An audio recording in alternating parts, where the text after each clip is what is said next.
Hi everyone, I just wanted to really quickly hop on and say thank you all so much for your well wishes.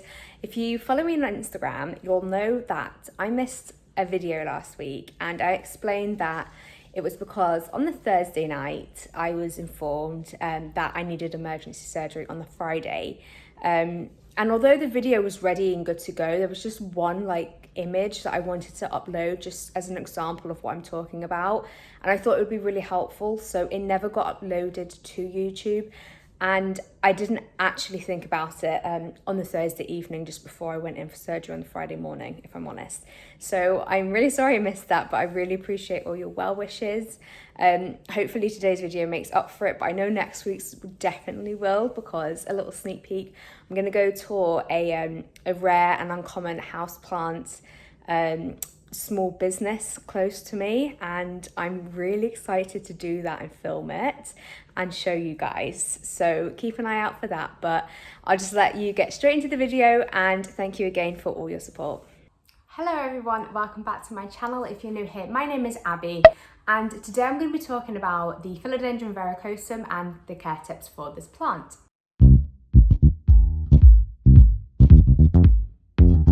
And before we get into the video, don't forget to like it if you enjoy it, and don't forget to subscribe. So the reason that I've chosen to talk about the Philodendron Verrucosum is because I really struggled with it at the beginning, and I think I struggled with it with just the fact that everyone was saying it was a really difficult, challenging plant. So I was expecting mine to be difficult and challenging, and it was for certain reasons. But once I kind of just let that go to the back of my mind and just cared for it as I felt best, I really came a long way with it, and it's actually really easy in my opinion. So the first things I started noticing when I got this plant, which was just under a year ago now, it was constantly droopy when it was thirsty, and then it would literally spring up when it had some water. And I noticed, I got this plant in November 2020, and I noticed it was droopy every few days. And I was like, this plant has to be the thirstiest plant I've ever looked after before. And it was very root bound. So I checked out the roots, I up potted it into something that was more of a chunky mix like philodendrons tend to like, and a bigger pot. So I've got it here next to me now, and you can see the pot size is decent, and it's okay in that. So I think it's a long way off needing another repot, but putting it into an airy kind of chunky mix really helped that.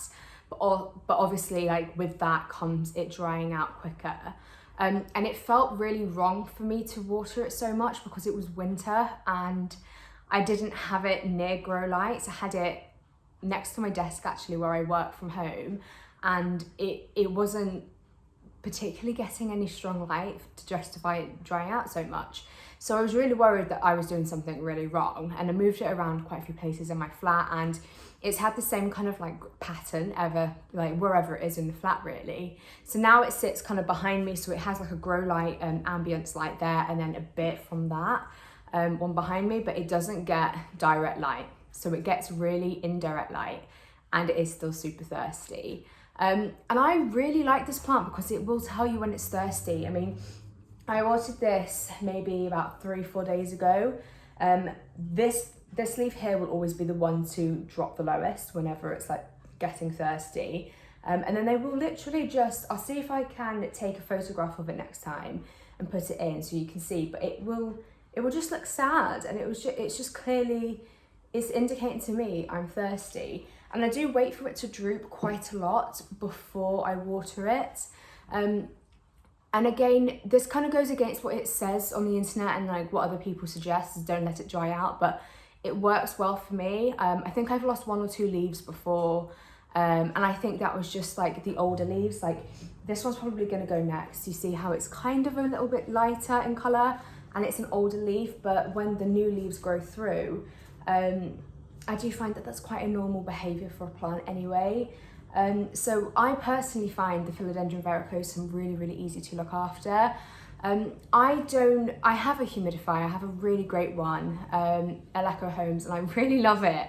But I haven't used it in quite some time. Really poor excuse, but my plants aren't struggling without it. I think it gets humid really quickly in the flat if you have it on, like the floors get sticky. So I don't use it all that much, and it's absolutely fine. It's meant to be a really like humidity loving plant, and I think if you can give it that, amazing, because obviously they're used to living in like, they're found in South America, so really like a nice like climate for it, whereas England isn't such a South American climate, but it really does really well in my flat. And I always talk about Lily's plant collection. I think I should actually just ask her to do a plant tour for you guys, because her plants are so lovely. But she's got a Philodendron Verrucosum, and as all her plants, hers is really taken off, and she says the same. It's like super easy. So yeah, I was really struggling at the beginning, thinking, what is this? Like, what is going on? And I did notice with this plant, and it's the only plant I've noticed this with, is before I up-potted it into something a bit area, like the potting mix wise, it was growing like mold on the top of the soil, and it's because it came from the plant shop in a really dense soil. So because I was watering it so much, it was retaining that water, and it was getting humid, and then obviously the mold was coming and growing on the outside of the terracotta pot as well. But obviously that comes in hand with how thirsty it was, which was a massive indication. It was either root bound, wrong potting mix, and all of that jazz. And it really has kind of helped by just taking that really simple step. So just to recap what I do with mine, it gets indirect light. It can tolerate like a grow light facing it, like quite close to it. But I personally don't have anywhere where it would work with that anyway, because it's such a large plant. The humidity in my flat varies. It's probably about 35% at the moment. It gets like really dry in the winter. So, I mean, we're at the end of October, but the humidity's here, it's not that great, and it is okay with it for me. Watering, I water it when it droops, and that's it. I do not water it any other time. I forget about it, and I can, because it will tell me when it's thirsty. And a really light airy mixed potting soil, because I do think that the roots on mine anyway do want more air circulation there as well. And when I do water it, sometimes when you water soil, it kind of condenses down. I do sometimes just fluff up the top. I don't often do this, but I do it when I can see that it's getting a bit compact, because I know that this does prefer to be like aerated down in the root department. But that is it. I really just wanted to just tell you how I look after mine, because I've had a few people question how I'm getting along with it, because it is like it seemed to be a more difficult plant to look after. And I'm getting along with it just fine. I really love it. I do a before and after. So when I bought it to now, so this is now, it's big, it's not massive. It's definitely like growing slower now because the winter months, I assume, but again, that's very normal. It's got like so there's 3 plants in here. I'll turn it around. The little guy at the back is funny because he just faces that way for some reason. But yeah, I've got 3 growth points in here. So I've got one that produces like really small leaves here, which is fine by me. They're kind of just, they fill out. That's a new leaf there. I've got another growth point here. So that's like where a new leaf will come through. And then I've got another one here. But all in all, like I said, it is a really, really beautiful plant. I really love looking after it. I trellis it up, this trellis, which I bought from plants.com. I think it's called the Lily trellis, and I think it was like £3.50 or something when I bought this. I bought it knowing that this will need something. I think it could probably be a bit sturdier, but I do find it's okay. And obviously now you can see it has outgrown the trellis. So because I want to keep the leaves like this size or bigger, obviously preferably, I will consider obviously maybe just doing what I normally do and just taping it against the wall so it has something to grow up. But like I say, and I keep saying, I am in the middle of moving, so I probably won't be taping it to my wall here anytime soon. But yeah, I find it super easy.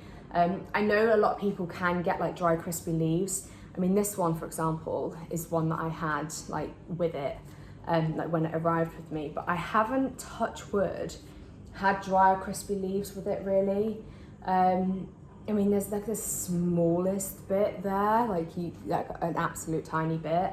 But if that is the case for your plant, just check, like that's usually an indication of like humidity levels not being that high.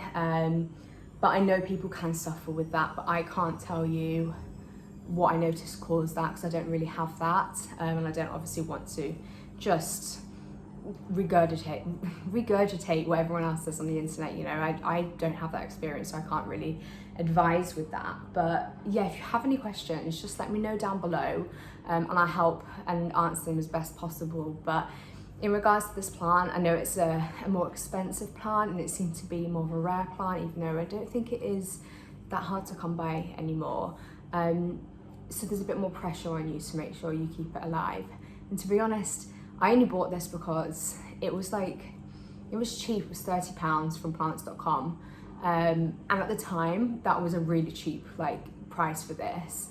And I wasn't expecting to love it so much. And when it came in the box, I was kind of blown away because it's a velvet texture. It's really beautiful in person, more beautiful in person. And yeah, the fuzzy petioles are something that you have to love. So that's it for this video really. It's it almost seems a bit too simple, and you probably think, why did I make this video? But I do often get asked about this plant. And I think a lot of people are actually asking me in anticipation of getting it, so they want to know how to look after it before you get it, which I'm a massive advocate for. Like, I do that myself, so good on you. But yeah, a bit of encouragement to say it's a really, in my opinion, a really simple plant, an easy plant to look after, and so beautiful. So it's one of those ones that I love buying less common plants that are easy care, because then it's less pressure, and it's just, for me personally, if they grow quickly as well, you just feel like it's worth that a little bit of extra money. So really hope you enjoyed this video. Like I said at the beginning, if you did, give it a thumbs up and don't forget to subscribe, and I will see you in my next video. Bye.